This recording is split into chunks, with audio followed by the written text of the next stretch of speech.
Hey Anna, Hey, Mike. so we've just finished Billy's first 60 days of Antinol, and wow, what a difference. Really? Oh my gosh, what have you noticed? Well, he's shiner, he's much more energetic. Not that he wasn't beforehand, but you can see the difference. But remember, I told you he used to have that little limp in his back left paw that he'd hurt himself when he was a pup. But he Yes, doesn't seem yes. to do that much anymore. What, the hop, skip, and the jump? Yeah, yeah. So it's like his joints are a bit better. And we actually had friends around this weekend who'd noticed that there was something good about Billy. And I was telling them about Antinol, and they said, "Oh, what's in it?" I said, "Well, green lip mussel." And they said, "What's that?" And I go, "Oh, well, I don't know. I'll have to ask Anna," as I always do.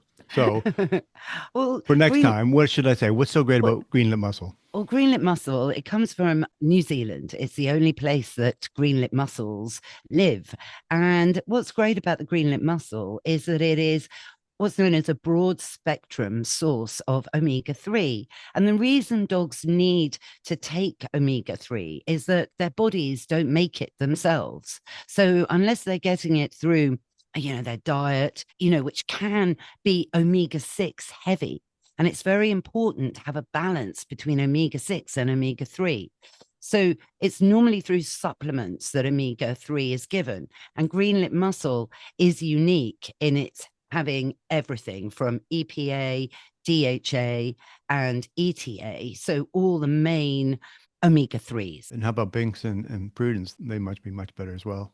Yeah, well, they've been on it for over a year and they've been on green lip mussel forever since I've had them. So Prue's 10 now. So she's had green lip mussel since the first day I brought her home, to be honest, but not Antinol. And I only wish I'd discovered Antinol earlier. I really honestly mean that because it's an oil rather than a powder. So its bioavailability, that means, its effectivity to get absorbed quickly and efficiently by the body is greater. So people listening now and they want to discover Antinol for themselves, where do they go? Well, all you have to do is go to Antinol, ANTINOL.co.uk, and then type in Anna Webb and get your special discount.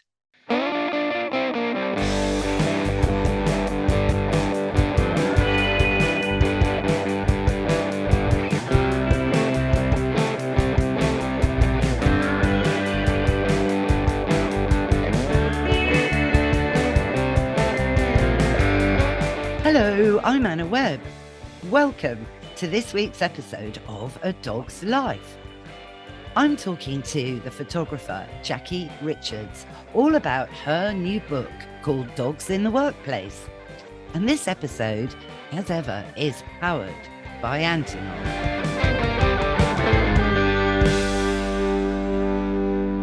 Jackie Richards, welcome to A Dog's Life. Thank you. You're here today. I'm so excited because it's to talk about a book that I absolutely love. I really love it because I could have been in it, this very, very special edition of about 13 years' work, if I'm right, Jackie, photographing dogs. Yes, it has been a long trek, and what started out as a project finally ended up as a book. If I do another one, then maybe you might be in it, you and Prudence. It might, it might take a lot less time. It might be sort of, a year or something. I do have material already, but at the time when I set out photographing dogs, there wasn't the intention of having a book at the end of the project. And as time went on, I suddenly thought, well, actually, and I kept looking in bookstores, and there was nothing quite like what I'm setting out to do. There are lovely coffee table books on office dogs, but there was nothing quite like the project that I'd set out to do, which was dogs in the workplace. Exactly. And you cover the workplace from working from home to working in hairdressing salons to, of course, actual assistants, dogs working with, their humans in real life situations, through through loads. Explain a bit more. Well, when I initially started out, I was taking photographs on the hoof. I've always taken my camera with me, and I would, suppose I'm a semi-professional photographer. I've done courses at Richmond Adult College, including, you know, in the darkroom, which shows my age and how long ago that was. But I've always been passionate about photography. And then the passion was translated to photographing my children, and I did portraiture. And then eventually I decided to focus, as it were, on dogs, because dogs are much easier to photograph than human beings, even though they wriggle and move. And the initial premise was just to go into shops, because that was what I was doing. I was walking around villages and towns. I had my camera slung around my neck, and I would just go into a shop where I saw there was evidence of a dog, and the owner had brought the dog in to work with them. So that's how it all started out. And then it gradually translated into office dogs. So there is one of the earlier examples was just going past my local estate agents, and there was Olive, your little Prudence twin. The bull terrier. Exactly. Yeah. And Caroline, it was just who owned the dog, who sadly now has passed away, but she has replaced it with another one. I think she's called Maud or Molly. Anyway, she was delighted to be photographed, and I think I got quite a good little photograph of the dog sitting behind her on her chair, as she sat at the desk and typed. And that's apparently what happens. And then it sort of all became more and more involved from there, and I was starting to look more at offices, WeWork offices, places where people can take their dogs into work. And from then on, I had to just do it a bit more through social media, and sort of look at people on, say, Instagram, and whoever had an office dog might get a direct message from me. And generally, people were very happy for me to turn up and photograph them with their dogs in the workplace. It is a very distinctive thing, actually. Bull terriers like to climb up and then, you know, curl around behind you, even though they can barely sit or fit into the chair, but they will squeeze themselves. And they're kind of like a back bolster for you. So I know I do love that shot of Olive. It's good that she's bitten the bullet, though, and you know, brought another one into her life. That makes me happy. It's because that's, you know, this is really a celebration, isn't it, of man's best friend? It is a celebration, and as you said, you know, it's taken 13 years from the first photograph I took, which was actually in the workplace. I was just looking it up the other day, and it was an antiquarian in a shop in Paris, and he had two dogs. And one of them was sitting on an old chair, and he was an old dog. And literally the owner said, you know, he's living his last days out here with me, sitting in the chair. And he was his companion the whole time. So that, bearing that in mind, 13 years is a long time, and a lot of dogs have probably passed on, and some humans as well, in that space of time that I've started photographing and talking to people about their dogs. So it does, you feel sorry that all these dogs have gone on to the doggy rainbow in the sky, but equally what fantastic companions they've been in their lifetime to people 24/7, really. Oh, absolutely. You know, I mean, you know, dogs don't live forever, and it's the cruelest, you know, act of fate, really. You know, I mean, dogs, you know, do pass on. And, you know, the great thing is, if you can bring another dog into your life to continue that legacy and continue all the greatness that dogs bring to you. You know, I mean, in your foreword, you put it really, really well, how dogs, you know, they lower your blood pressure in the workplace. They're a talking point, you know, certainly in the workplace. I think it's been proven that staff are more productive and interactive and creative and less stressed if there's just one dog in a room. Absolutely. And they are well known to do exactly what you said. And they're literally stress busters in some cases, because they can bring any kind of meeting, you know, down to a different level, and they just take maybe the heat out of an argument. Not to say that all dogs are welcome in board meeting rooms. I'm glad you said that. You know, because that's the thing. You know, it does depend on the individual dog. You know, I mean, Prudence would be chaos in an office environment. I mean, she'd be sacked, actually. She'd because she would just distract everybody the whole time. And, you know, because she is quite well, she's getting older now. She's not actually as frantic as she was, but you know, bull terriers come in two sorts. One, the sort everyone wants is the one with the predominant lazy gene. And Molly, my first one, definitely had that gene high in her DNA. Or they have the hyper gene high in their DNA. And there doesn't seem to be a middle of the road version, actually. So you either have a fifth gear dog or a third gear dog. So Prue is definitely in the sixth gear kind of a realm.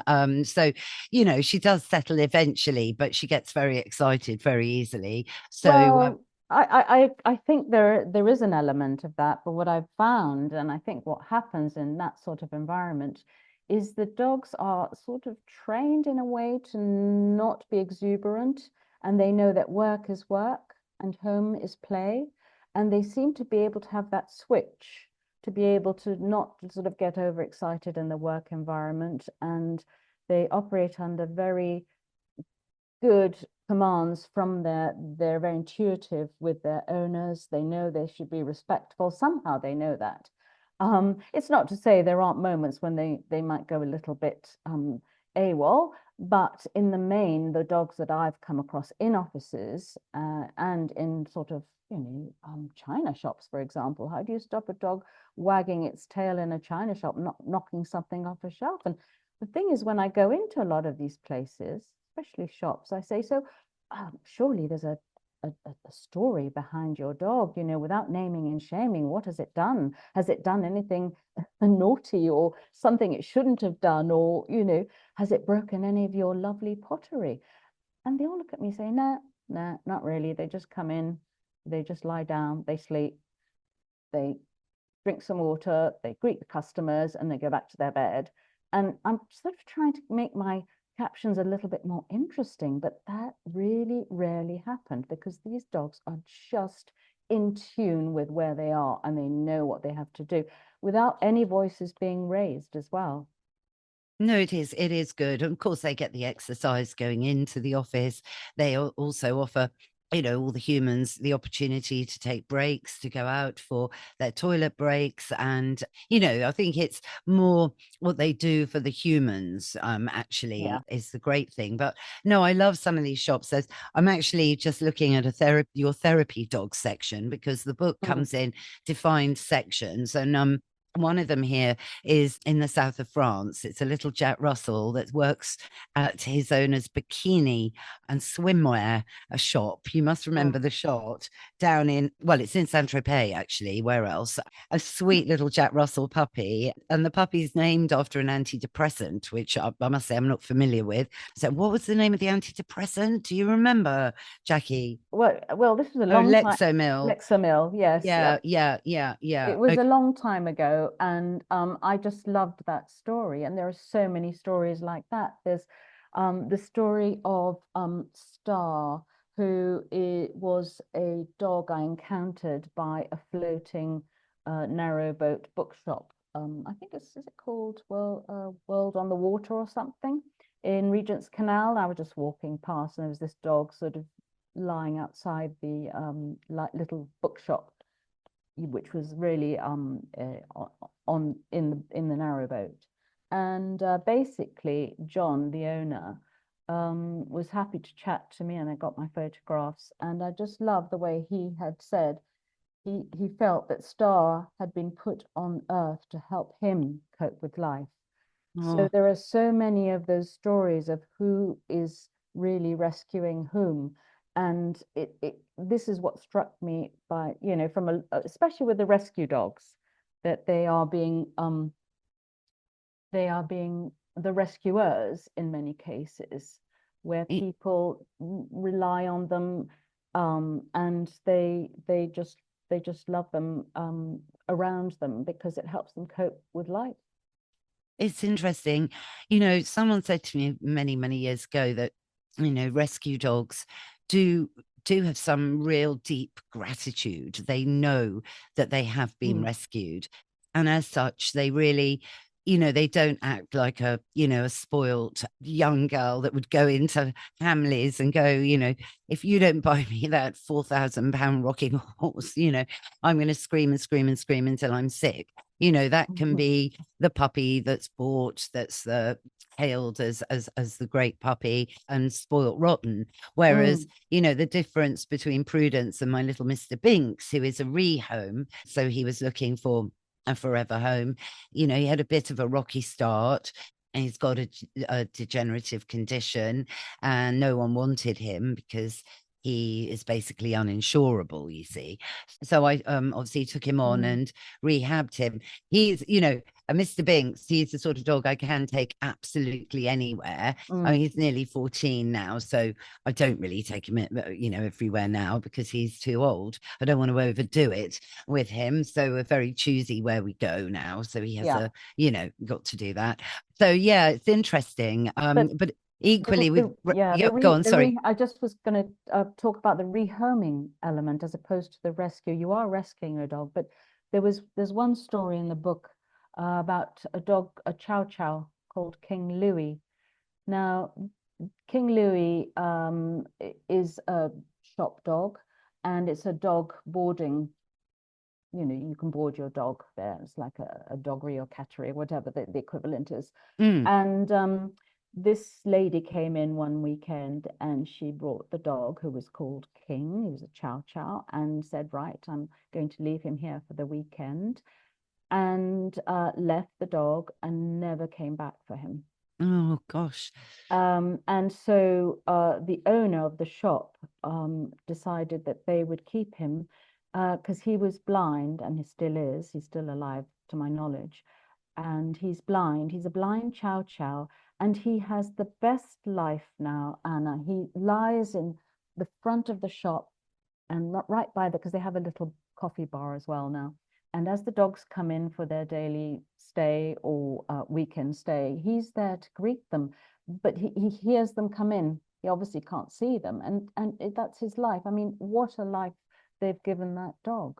Well, that's so, I mean, gosh, it reminds me actually of a tripod cat I've been helping, actually, random segue, but this cat was again dumped at the vet because she'd fallen out of a high-rise flat and smashed her hip and her leg, and it had to be amputated. And they paid for the surgery, but never collected her. So most random. And she was adopted by a lovely couple and is adapting to her kind of new home and new life at the moment as a three-legged cat, you know. But so you hear these stories quite a lot. And, you know, a blind dog, they can live a completely normal life. I mean, you know, everyone knows that dogs make sense of their world mainly through their nose. That's their great superpower. So, you know, someone would walk into that daycare place or whatever, and through smelling what's coming in and everything, they'll know, you know, the age, the sex, the breed of another dog, where the human lives, what brand of clothing she'll be wearing, you know, absolutely what type of fabrics, because their sensory capacity, their olfaction is something we still don't really truly understand the greatness of.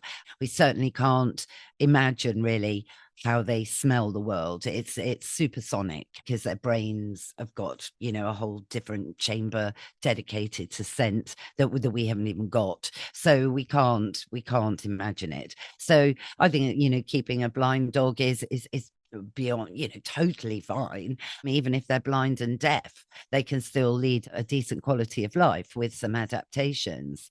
Yes, exactly. We had a family golden retriever. He lived till he was 16 and a half, which is a good old age.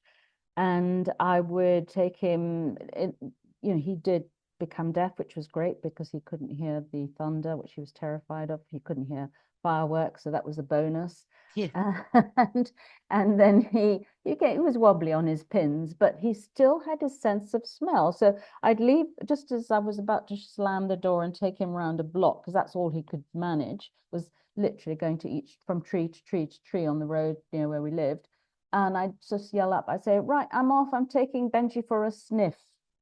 Oh, yes. Well, that's it, you see. And going for a sniff or a walk is what you do. That's the thing. Funny enough, one of the cues I train people to use to help focus their dogs and interact with their dogs very easily on a walk is to train the cue, go sniffing, and then you call them back from going sniffing and then send them off going sniffing somewhere else, so that you're actually directing them on the walk and tapping into what really makes them happy. So it's a kind of win-win situation, which can get you out of a sticky situation if you want to swerve your dog away from a potential distraction that you don't want them to get involved with. So yeah, it's really good. But one dog that I've actually really just noticed, not least because they're wearing my favorite coat brand, actually, Jackie, called Equifleece. Little plug there for Equifleece, very popular Polartec fleece wear.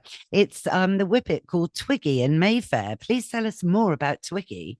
Oh, that was one of the earlier ones. I was wandering around again with my camera, near Oxford Circus, and this chap was walking his dog opposite on the pavement opposite me, and the dog wasn't on a lead, but was kept very close to him, was obviously very well trained and very streetwise.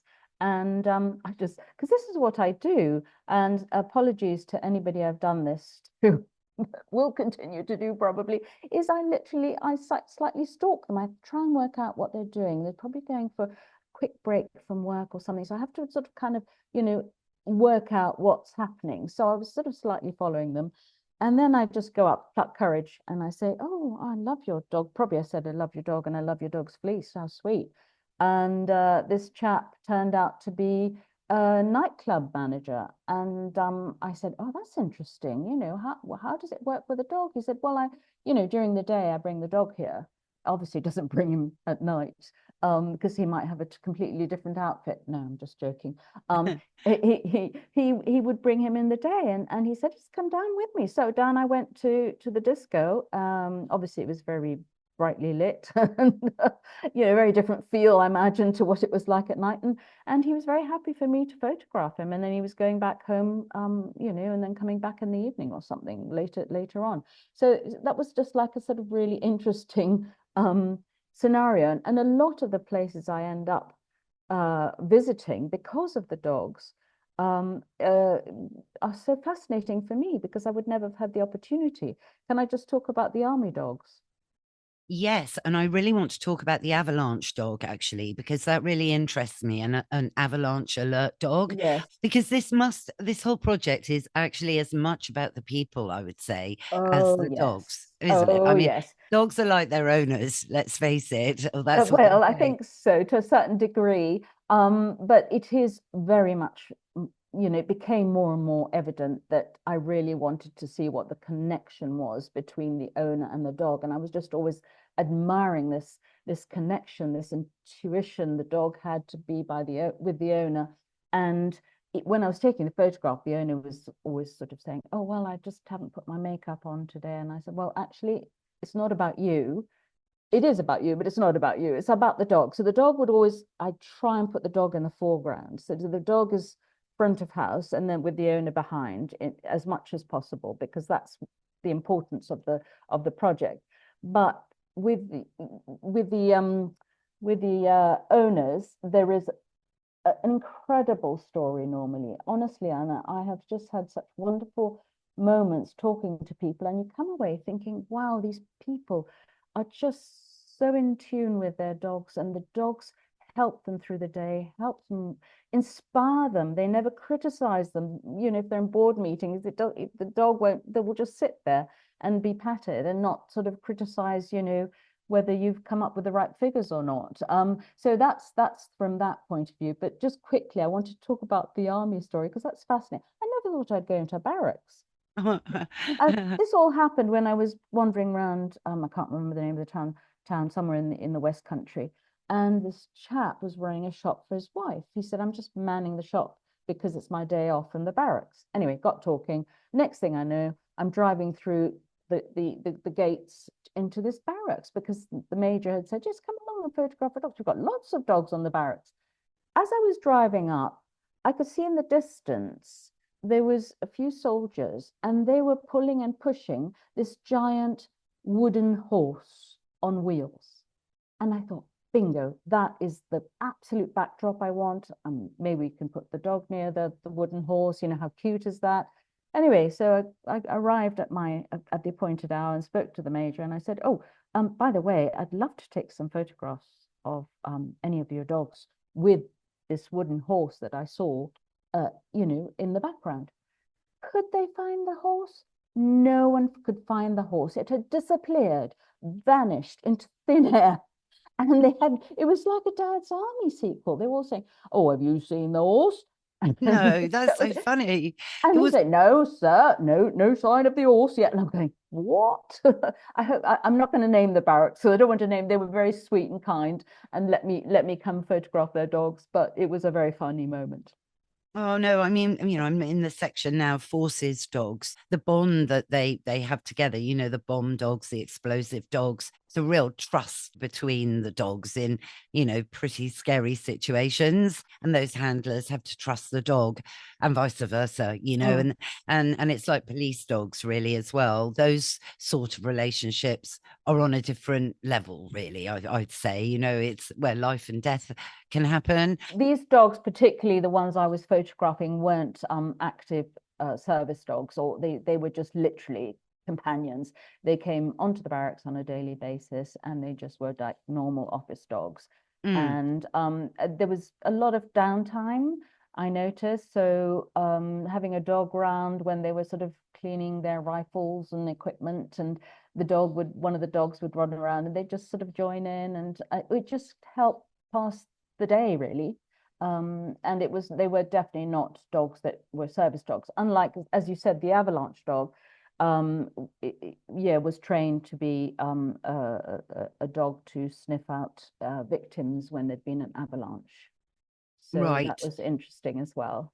Yeah, no, really interesting because, you know, you'd think with all of that cold snow, you know, it could put a dog off the scent or, you know, make them, you know, less likely to be able to sniff sort of below. But they can smell 6 feet under, which is a bit of a grim number, but, you know, that or maybe more without those dogs, people caught in an avalanche. But can they not also predict an avalanche as well? I have read that, you know, they can kind of scent out the fact that there's movement happening, that the wind's changing, that there is danger about to happen, so that people can evacuate, you know, pretty quickly in the event of something happening. I know in China, they use dogs to, you know, alert to earthquakes, actually. So yeah, learned from my favorite scientist, Dr. Rupert Sheldrake, where, you know, dogs can actually, you know, predict and have premonitions on situations just by, you know, being more finely tuned to, you know, electromagnetic fields that are around us all the time. You know, they're not just in our router, and they are around us all the time. And these things shift, you know, with earthquakes and, well, like the tsunami in India in 2005. I was actually out there. I missed it by 24 hours. But basically, there were no animals found anywhere. The birds all took off. And recently in the Bahamas, all the birds were seen flying off long before the hurricane hit. Same with all the animals. They all migrated to higher ground, which was really interesting. So after, I think it was 2004 or 5, that tsunami, there were no elephants or anything found. They'd all gotten out of the way well in advance, and you just wonder, how did they know? But that's another sort of topic of conversation. But it is no less very interesting. Absolutely. I wasn't aware of that, and certainly with this particular avalanche dog, the owner had done all the training, and then she said, well, fortunately or unfortunately for the dog, because it really wants to, they really want to do what they were trained to do, a bit like a soldier. and he hadn't had the opportunity to use his sniffing powers to sniff out victims. But he was quite happy to come up on, I think he came up on the chairlift and then came down on a special little tray attached to his owner's skis, and then she's just skied down at the end of the day with him, just, you know, like a normal working day. Yeah, no, I love that. Well, one day I'm sure his nose will be called upon, and hopefully, like the St. Bernards, you know, in the St. Bernard Pass, he'll find someone and save their life. I bet he will. That's the power of dogs. They really are man's best friend. And I think, honestly, Jackie, in this book, you capture it so well. I mean, there's so many photographs that I'm just looking at. I don't know which one to focus on next, but oh gosh. I mean, you've got the cathedral dogs as well. And they're a lovely pair of black Labradors down. Yeah. Are they in Tewkesbury? Yeah, Tewkesbury Cathedral. Just happened to be going there and just thought we'd visit the cathedral. And there were these two black labs with little, you know, tags and little photographs, you know, on a chain around their necks because they are assistant vergers. I say are, but they have recently been retired. And they were in the news with the BBC, Gloucestershire BBC or whatever, because of the role they did as sort of helping people feel at home, calming people who have any kind of anxiety, which does happen. And so the dogs would just, you know, be there for patting and you know, just being there and making a situation which could to some people be a little intimidating much more normal. And that's what these dogs do. Yes, no, absolutely. I know that the vicar has actually come on Barking at the Moon several times on the dog slot, which you've joined us on as well, actually, Jackie. It was a fantastic. Yes, he was the verger, the verger, head right. verger. Head verger. Yes. Okay. I don't know if that demotes him or not. I But don't know. anyway. I don't know. I don't know the order of things, actually. Nor do I. No, you know, I love the way that you've got dogs, you know, featured from Australia, Saint-Tropez to Paris to London to Gloucestershire, you know, literally all over, because you're quite a globetrotter, are you not? I am. I do love travel, and I am known to sort of just disappear off if we're on a walk somewhere usually in a town. And if I haven't made an appointment to photograph a dog, I'll just see a dog and I just have to go. I have to go in a shop or follow a dog or something. So I'm a bit of a nightmare to travel with. And sometimes I just go on my own. I love it. I just go on my own and no one, I don't have to be beholden unto anyone. And I can just go into shops at will and follow a dog trail and just be, you know, happy to capture whatever moment I am without sort of dragging people around with me. But I have a very understanding partner and he knows the drill, and he usually is very good at chatting up the dog owner whilst I try and sort of take pictures of the dog. And that's the other thing, when you're taking pictures of dogs, it's any country, a dog is a dog is a dog. The one thing is to try and get it not to move, and quite often it's the owner I'm telling, no, could you stop moving your head, and could you stop stroking the dog, because your hand's going to be a blur. The dog's being perfectly well behaved, and it's the owner I have to kind of train to do what I want. But the dog will respond to squeaky toys. I always have a squeaky toy on me. And I always forget to bring treats, but somehow the owners have treats. So there are lots of treats involved. And I normally sort of holding the camera with one hand and the treat above my head so they look in the right direction. Yeah. No, it's all of that. And yeah, and you have got the eye contact, you know, even when the dog says this one, Charlie from Hammersmith in London, he's not looking straight at the camera, but he almost is. You can tell his expression because his ears kind of cocked towards the lens. So he's actually engaged. He's just being a little bit coy and being himself. So you're getting an idea of this dog's personality, which really comes through. You know, these aren't just fixed poses of dogs. they're all in situ. So you're getting like the Bertie bit from Bakewell in Derbyshire. I love him, by the way. So he's a Jack Russell crossed with a poodle, isn't he? He's a Jackapoo. Very cute. He's come out really cute as a Well, mix. I took a photograph of him on his own, and he's got cataracts because Oh he's no. quite old, so he's got that glazed look, but he was still, he's quite an old dog, still happy. And he'd been rescued. No, he hadn't been rescued. No, I think the owner had gone to buy some floorboards at a shop, and the owner of that shop, the dog had had a litter, and she came away with a little puppy and no floorboards, as you do. Obviously, yes. I think I'd have him rather than some floorboards any day, actually. Very cute, very cute. So, I mean, it's just a marvel. It's a very interesting sociological book, I would say this, both the owners and the dogs. It's very addictive. Once you start looking at the pictures, you can't stop. So I really think, if anyone's thinking about a Christmas present that's for a dog lover, maybe someone who's got a dog, maybe someone who's thinking about getting a dog, maybe someone who just loves dogs and can't have a dog, then this is a really great book for all these different types of people, because it's just extremely different. And your photos are great. They do have that journalistic reportage feel about them, because all photographers have a bit of their own style, of course. So I like these because they're supernatural. Not supernatural, but they are very natural, in situ, very relaxed, and they, as I say, they convey the character of the moment. Absolutely. And I try not to use, well, I don't use a flash on camera, or I just like to use natural light, which sometimes can be a bit of a nightmare, because if the dog moves, it's a bit of a blur. But I much rather that than have or carry lights around with me or have light on camera. I just think it's not the same thing. No, that's right. And even in this studio with Tony in Hackney, he can't be far from where we're recording from at the moment.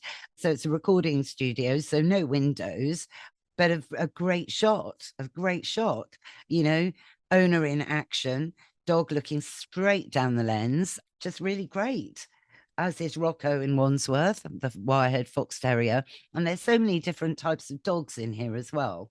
Well, that's it. We tried to do as many different breeds as possible, and I think we've achieved a good mix, because obviously this book was it was published by the Book Press, and between us we selected which ones were the most representative, I think, of dog breeds, but also trying to get the storylines in as well, because every dog and every rescue, every rehome dog, and every dog that comes into the workplace has a story, and quite often it's such a sweet story.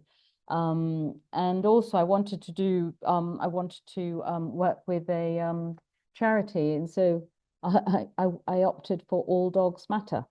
Yay! We Yes, love All Dogs exactly. Matter.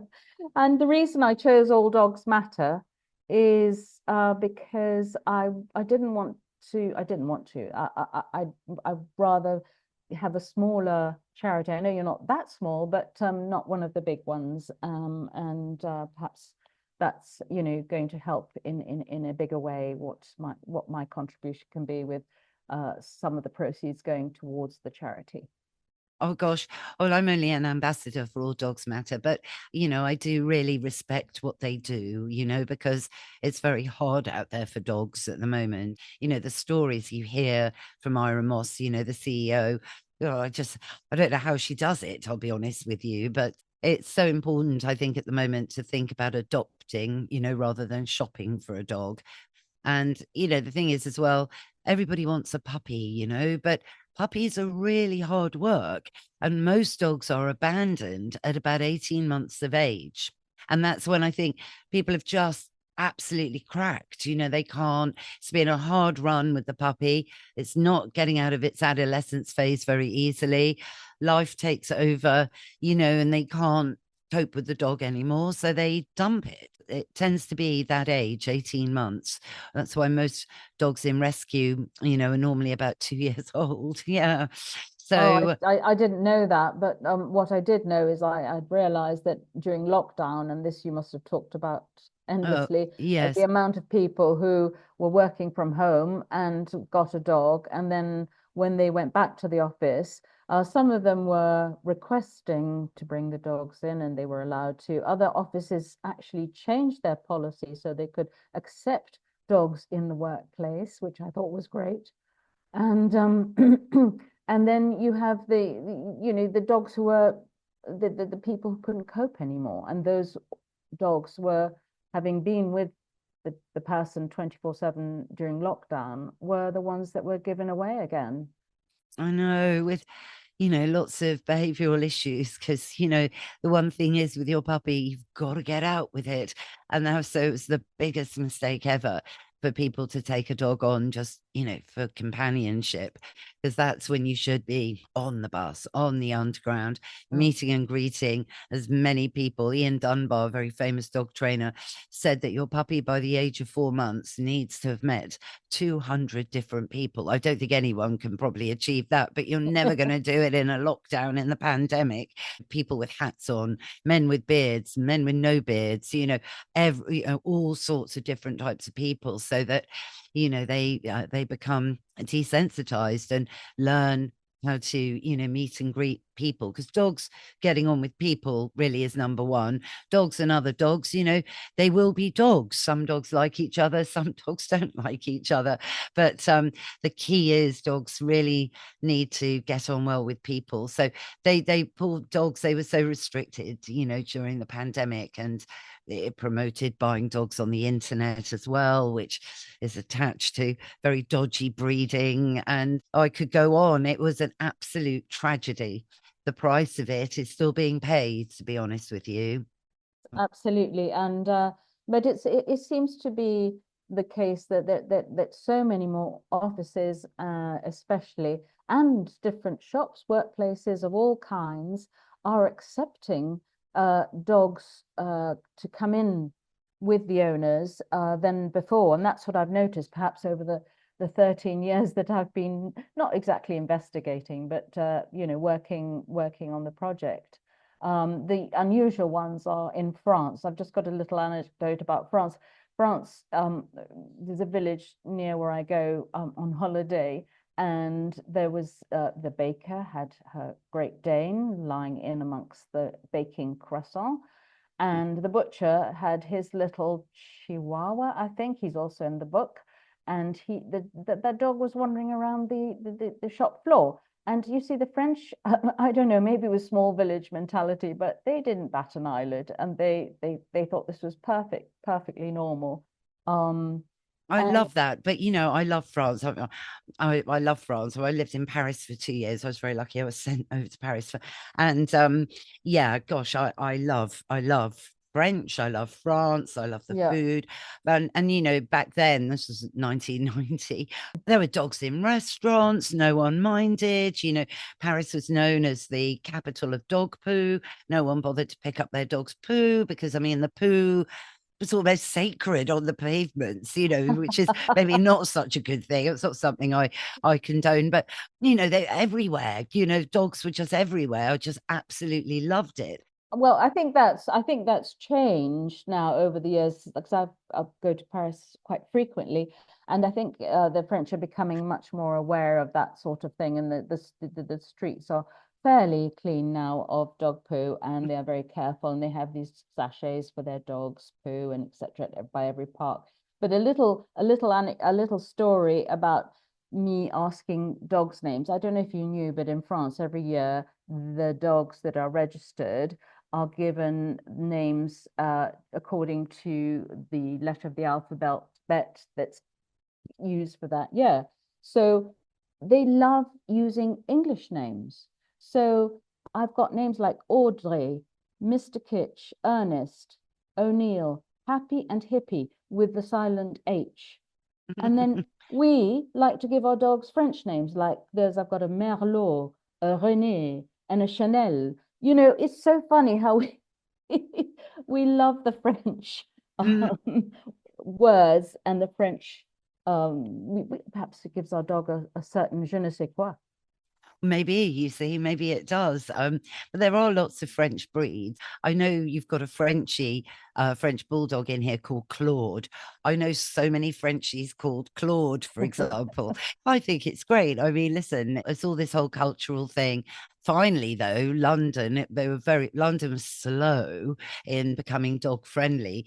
But in a way, it's just gone completely extreme. From 2002, nowhere was dog friendly. You couldn't take a dog anywhere. There was one pub locally to us that did allow dogs. I mean, you hung on to that, and that's the only place I went with Moles, my first bull terrier. But and then now everywhere's dog friendly. But I think that's canny entrepreneurs cashing in on the hound pound. Myself, that's what I think. And some places are more genuinely dog friendly than others. What do you think about that? Well, again, that's something I've noticed even over the years that I've been photographing dogs exclusively in workplaces, how that's changed, and the attitude of people has changed towards having a dog presence on a shop floor, in an office, you name it, and people just get used to that, and it's absolutely lovely to see. And I think, there are people obviously who will be scared of dogs. They might have an allergic reaction to dogs. They might just not like dogs. But those are very few and far between. So I think, in the main, I think it's great that we've become more and more a dog-loving country for our dogs to come with us to work and be in the workplace with us. I agree. I think it's brilliant. Man's best friend. And I think you learn so much from dogs, and they do, I think, reflect their humans, and they do, I believe, make you a better person for seeing the world through the eyes of a different species that we've spent about 30,000 years creating to be our best friends. Absolutely, and they can be our best friends. It's sad, as you say, they may be on this earth for not a long time, but I know that when our family dog passed away, I decided to get my dog fixed through other people's dogs, so friends' dogs or the dogs that I was visiting in the workplace, and that seems to have worked. It has allowed me to travel, and I have the freedom now to travel, but I do love meeting these dogs. I really do. Oh gosh, well, Jackie, look, thank you. I can't recommend this book enough. I mean, I absolutely love it, and I do think you should do another edition. I just urge people, if you're thinking about a book for someone for Christmas, it's excellent. It combines reportage with really great anecdotes, and the message there is just super. So thank you again for honestly spending time chatting about it with us today. Well, it's been a real pleasure, Anna, and just by chatting to you, I've learned so much more about dogs. Oh gosh, thanks. I I am I am the dog lady. Although dear old Bags, my stray feral tomcat, I do love cats as well. I'm not as cat mad as dog mad, but the two cats I've been honored to have in my life have really made a massive impact. Actually, they're interesting. You see that I think there's a book in that. Cats, Well, I cats in agree. shops, Cats in the cats in the office. workplace. Yeah, absolutely. Maybe that's the next one, but it's much not as usual. But I do have some photographs of cats in workplaces. There's a great one with a cat's draped around books at a bookshop in Savannah, which I thought, wow, this is fantastic. Yeah, and it's funny 'cause they do gravitate to laptops, okay, because they're warm. So my cat Bags, it's a bit of a nightmare. He will sit on the laptop and then I've got to get him off, which can go well or it cannot. It depends what mood he's in, you see. So that's the thing. I think it's the unpredictability of cats and the fact that they really are their own people. Not that dogs aren't, but it's just that they'd be domesticated for so much less time than dogs. So I think we're very honored that they like us at all, really, cats, I think, to be honest. Yeah. So, but that's all for another conversation. Absolutely. And who knows, there might be dogs in the workplace too. And I'll definitely come knocking on your door, Anna, for that one. Oh, no, please do. Please do, Jackie. No, honestly, I'd absolutely love that. It's just been lovely to have met you without dogs, but talking about dogs. On the radio, I know, on the famous dog slot with Joe Good. No, it was great fun. I'm so pleased that you came in the studio because actually you're no stranger to did you work for the BBC, Jackie? Yes, I worked for the BBC Latin American Spanish section in the radio, and we would broadcast programs to South America, and I ended up doing programs on world music and broadcasting in Spanish, which isn't my mother tongue, I hasten to add, but it's a very close second because I grew up in Uruguay in South America. Amazing. That's why there's some dogs from Uruguay in the book. You see, it's like you travel the world in this book, seeing, all sorts of different characters in different climates and so on. It is a sociological study on dogs and their people in pictures and very, very smart captions. It's great. Dogs in the Workplace, Unleashing the Benefits of Canine Companionship by Jackie Richards, supporting All Dogs Matter. It's a Christmas stocking filler. Where can people get the book, Jackie? They can get the book in all good bookshops, and they can get it via Amazon, both here and abroad, and through my publishers by the Book Press. Thank you so much. And all the links to everything will be in the show notes. Thank you. Thanks, Anna, so much for having me on. That's our show. I hope you enjoyed it. If you did, go on, rate and review the show wherever you listen to your podcasts. It really does make a difference. Thanks again, of course, to Jackie Richards for joining us today. Thanks, of course, to Mike Hansen, my producer, for all the music and production as ever. All the links, of course, to Jackie's Dogs in the Workplace book are below. And if you're interested in finding out more about Antinol, just go to their website, and at checkout, you can use my code, which is simply Anna Webb. Go on, give it a try. You really won't be disappointed. And if you haven't already, go on, subscribe. It's free. And that way, you'll never miss another show. Bye for now.